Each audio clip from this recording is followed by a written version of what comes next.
Greetings and salutations, my beautiful people, and welcome to the show on the second channel known as Regarding, where I just sit here and I talk shit for about 10 minutes or so about anything, about movies, music, games, life, anything like that at all. And today I'm going back into the realm of video games, like I seem to do a lot. Don't know what gives me that idea. So I'm going to be talking about something which is very recent, actually.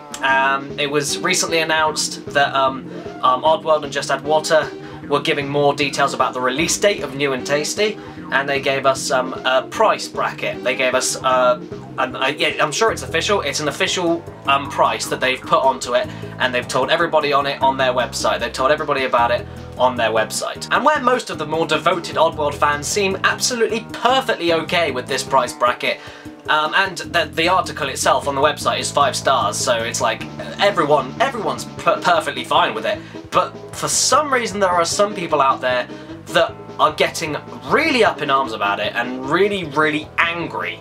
Really angry. And now I'm going to answer my own question, because I probably think the reason that most people think that £20 is far too much for an Oddworld Abe's Odyssey remake is because it's not a fucking remake, people. It's a complete reimagining. The game mechanics have been spiced up, the entire plane has been changed, some of the stages have added bits in, most of it is it's the same ideas and the same level designs and such like that, but everything has been accommodated and completely stepped up. It's like, it's not a HD remake at all. It's not just the same exact game but with upped visuals and music. It's not that at all. Completely new cutscenes, completely new everything. Everything, that's why it's called New and fucking Tasty. It's completely new. It might as well be its own standalone Oddworld game, just because it is like, it uses the plot and the ideas and the characters from the first from Abe's Odyssey, doesn't mean that the game itself is just a remake, because it seriously isn't. I should know, I've played it. But even if people did think that it was a remake,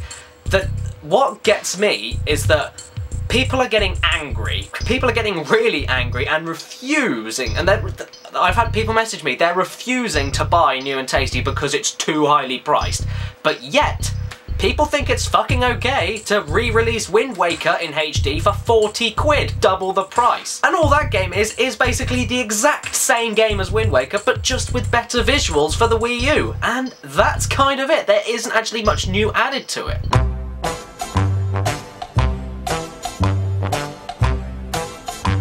And so then when you step back, it has to make you wonder, why does Wind Waker HD get away with still charging 40 quid for it? I mean, this is the problem. It was like, over here in the UK, it was like 45 quid on release, which is expensive.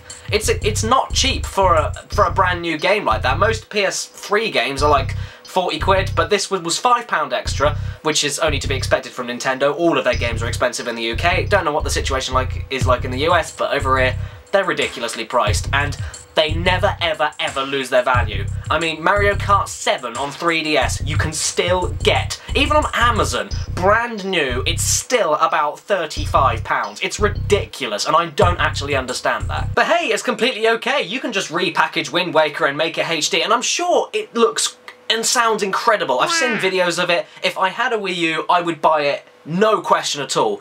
I'm not slagging off Wind Waker HD at all, but my point is, why is that worth more than double the price of New and Tasty when it is just a visual and sound update with a few tiny new things put into the game itself? That's pretty much all I have to ask, really, because I think £20 for a complete fucking I'm not saying that just to hype it up. It is a complete reimagining. It's not just a HD remake. It seriously isn't. Stranger's Wrath HD is a HD remake. This is not a HD remake. New and Tasty is completely new and completely tasty. And I think £20 is perfectly justified for that. You're gonna get a huge game for its time, and still a big game now, and it's gonna be really damn good, guys. And I think £20 is perfectly justified, honestly. I mean, if we live in an age now where Naughty Dog can charge £12 for Last of Us Left Behind, which only lasts about 90 minutes, and indie game companies like Young Horses oh, I got people talking outside and shouting. Yeah, people like Young Horses can charge like £12 for fucking Octodad, Dadliest Catch. As good as those two games are, we live in an age where I don't know if it's to do with trends or anything, but it just seems like some people have their reasons for disliking a certain price on a game, and other people seem okay with completely other things being ridiculously priced, but they're not bringing it up at all. So I don't really know. But basically my point is, £20 is perfectly justified for something that is completely fucking new, not just tweaking the visuals and tweaking the sound and then repackaging it in HD, because that is what HD remakes are for. That's what Munch's Odyssey HD did, that's what Stranger's Wrath HD did. Oddworld, new and tasty, is not an Abe's Odyssey HD remake, guys. It's not. And Wind Waker HD is.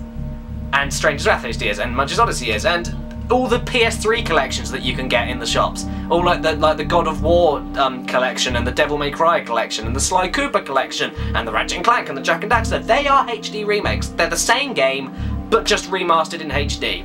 New and tasty isn't that. So I think, personally, £20 is perfectly justified for that. If people think that £45 is enough and perfectly justified for Wind Waker HD, then you know what? You have no reason to have any quarrel at all against £20 being on New and Tasty. That's all I'm saying. This video has been regarding the price of Oddworld New and Tasty.